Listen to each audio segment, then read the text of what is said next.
Je n'ai pas fui, hein. Tu m'as chassé 3 fois de ta maison. 3 fois. Mais c'est ton numéro qui est là-bas. C'est ton numéro qui est là-bas. Un malade mental comme ça, j'ai appelé ton nom là-bas. Donc tu dis que jusqu'à tu manques que tu es suivi par le psychologue. On peut mentir comme ça, Nadia. On peut mentir comme ça là. Ça te regarde, c'est ta vie. Tu manques pour émouvoir les gens jusqu'à tu fais pleurer coach Amon Chic. Jusqu'à tu fais pleurer coach Amon Chic dans le mensonge. Je dis, est-ce que ça te regarde? Ça me regarde parce que ça me fait mal que tu mens avec que tu mens avec moi. Tu te fais passer, donc tu me mets devant pour créer une histoire. Tu crées une histoire derrière mon identité. Tu veux parler avec moi? Pas. Tu es méchant. Pour parler, pour dire que ça me fait mal. Tu connais le bien et le mal. Tu es méchant. Tu allais abandonner ton enfant à 11 jours. Un salopard comme ça, un clochard. Tu m'as chassé avant. Tu m'as chassé de ta maison. Et pourtant, c'est toi-même qui me dis. Tu me chasses, tu me dis d'aller dormir à la gare. Tu peux. Un mari qui t'a légalisé. Un mari qui t'a légalisé. Que tu as fait les enfants bâtards au mariage et tout et tout. Je suis venu te marier. Tu mens à ta mère et à ta famille. Tu mens à ta mère et à ta famille comme quoi tu as été marié pour accoucher tes premiers enfants. Avec ton petit kikilette là-bas. Non, elle a dit qu'elle était, elle n'a pas dit sa nationalité. Elle a dit, elle a pris un autre accent pour parler. Mais là, comme c'est en privé, son vrai accent est sorti. Qui va me manquer, va te manquer. Donc, je vous dis, quand elle a appelé la dame, parce que là, il y en a qui disent que la voix a changé. Oui, la voix a changé parce que là, elle est elle-même en train de parler avec le monsieur, avec son vrai accent.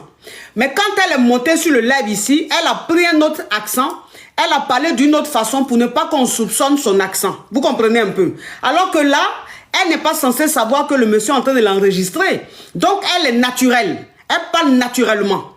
Voilà, vous savez, quand on est avec ses proches, on a une façon d'être à l'aise, de parler naturellement. Et quand on est devant des gens, on a une autre façon de parler. Vous comprenez un peu? Voilà. Ok, monsieur. Donc, on vous écoute. Ah, c'est bon, vous avez oui. Les faire écouter? Oui. Voilà. Du coup, on est rentré à la maison, ma coach. Les enfants, ils sont revenus à la maison. Moi, je m'occupais des ménages et tout. Elle essayait de s'occuper du bébé et tout. Donc, on est resté comme ça, on était tranquille, on était bien, ma coach. Aucun problème. Mais le problème, c'est que avant qu'elle n'accouche, quand elle était enceinte, elle m'avait fait de ces scènes comme quoi il fallait que je parte. Je parte de la maison. Vous comprenez? Elle m'a chassé à plusieurs reprises. Et moi, à chaque fois qu'elle me disait de partir, je pensais à ma fille, à mon bébé. Je dis, mais non, j'essaie de la calmer. Je dis, s'il te plaît, laisse-moi un peu. Quand je vais trouver la maison, je vais partir. Fais ça pour notre enfant. Et en plus, à ton état, tu peux pas rester seul. Laisse-moi t'aider. Même s'il faut que je... Est-ce que monsieur, est-ce que vous pouvez parler? Monsieur, est-ce que vous pouvez... Monsieur, est-ce que vous pouvez parler avec votre accent? L'accent que vous avez pris quand vous êtes en train de parler avec la dame. D'accord, il n'y a pas de problème. Là, je parle avec mon accent naturel. D'accord. La personne qui comprend, comprend. La personne qui ne comprend pas, c'est pas grave. C'est vous qui l'avez demandé. Du coup, ma coach... Oui. Quand elle était enceinte, elle m'a dit de partir de la maison. Elle me l'a dit à plusieurs reprises. Et elle m'a dit comme quoi il fallait, dès qu'elle accouche, on devait divorcer, ma coach. Vous comprenez? Parce que chez nous, le mariage, pour donner le divorce, il ne faut pas aller voir par-ci, par-là. Il faut juste écrire un bout de papier, en fait. Comme quoi tu es divorcé de tel. Et c'est l'homme qui écrit. Elle m'a dit...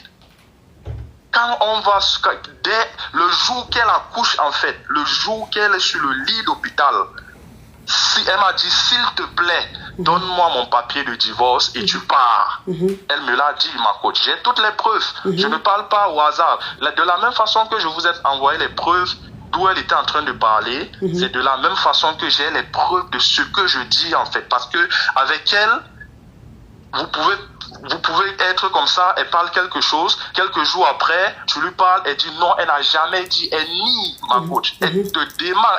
Et quand je l'ai compris, quand j'ai compris son système, j'ai dit bon, quand elle va parler comme ça, et que je suis en position de faiblesse, la seule chose qui va m'aider, c'est les preuves que je vais enregistrer. On met les cœurs, la team YouTube. La team YouTube, on met le pouce bleu. La team TikTok, on met les cœurs. J'ai libéré les commentaires parce que j'ai vu que vraiment, vous avez besoin d'écrire, de vous exprimer. J'ai libéré les commentaires. Vous continuez à liker, vous mettez les cœurs, vous mettez les cœurs. Parce que le direct est beaucoup attaqué. Vous savez que quand on est en live, on fait tellement d'audience que ça ne plaît pas forcément à tout le monde.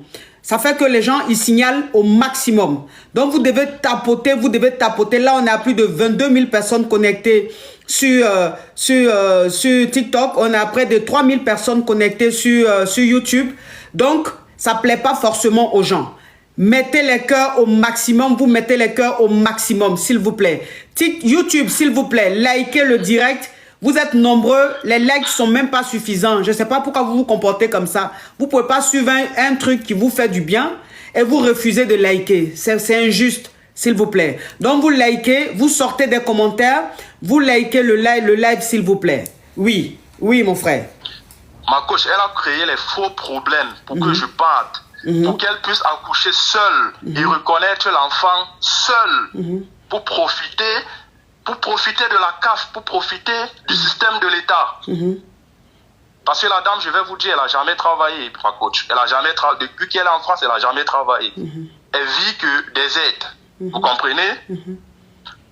Du coup, moi, quand j'ai compris, j'ai tout fait pour rester et pour qu'elle accouche, pour que mon nom figure dans l'acte de l'enfant. Et c'est ce qui s'est passé. Elle n'a pas voulu. Mais je suis allé avec elle dans un système où il fallait jouer à son jeu. Le 10e jour, ma coach, étant enceinte, quand elle m'a menacé de partir déjà, j'ai commencé à chercher la maison. Quand j'ai trouvé une maison, elle n'était même pas au courant que j'ai trouvé la maison. J'ai trouvé la maison, elle était enceinte de 7 mois. Elle était enceinte de 7 mois, j'ai trouvé un bon studio. Donc elle savait pas que tu cherchais. Elle savait pas que monsieur attendez. Elle savait pas que vous cherchez un autre appartement pour partir. Elle ne savait pas. Ça veut dire que quand elle a accouché et que vous étiez à l'hôpital avec elle, vous avez déjà votre studio. J'avais déjà mon studio quand elle était à 7 mois de grossesse. Non, je veux dire, quand elle a accouché, vous avez déjà votre studio quand vous étiez même à l'hôpital avec elle. Oui, j'avais déjà mes clés. Maintenant, elle a dit... Mon studio, je n'ai jamais habité là-bas. Maintenant, elle a dit, monsieur... Avec le bébé... Vous voyez pourquoi j'aime pas laisser les commentaires? Les gens de spam, ils ont commencé. Attendez, je bloque ça. Je bloque l'excrément. Kadijaba. Toi, tu t'appelles Kadijaba. Ça veut dire que tu crées un profil et puis tu mets Kadijaba. Pour tout ça, là, ça veut dire que Kadijaba, actuellement, tes amis sont en train de faire carême. Ils sont dans un mois saint. Ils sont en train de se faire pardonner leurs péchés. Toi, tu es en train de faire des choses graves. Ça veut dire qu'à quel moment Dieu va te bénir?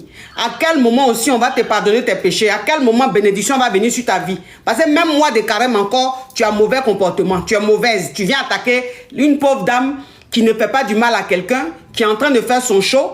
Il y a du monde comme pas possible. Ça veut dire que l'audience que cette femme fait au quotidien, même à la télévision française, il n'y a pas cette audience-là. Pour dire que ça va être comme ça en Afrique. Mais pourquoi venir attaquer une femme comme ça? Si ce n'est pas la sorcellerie. Donc on t'écoute. Oh, Togolais, oh,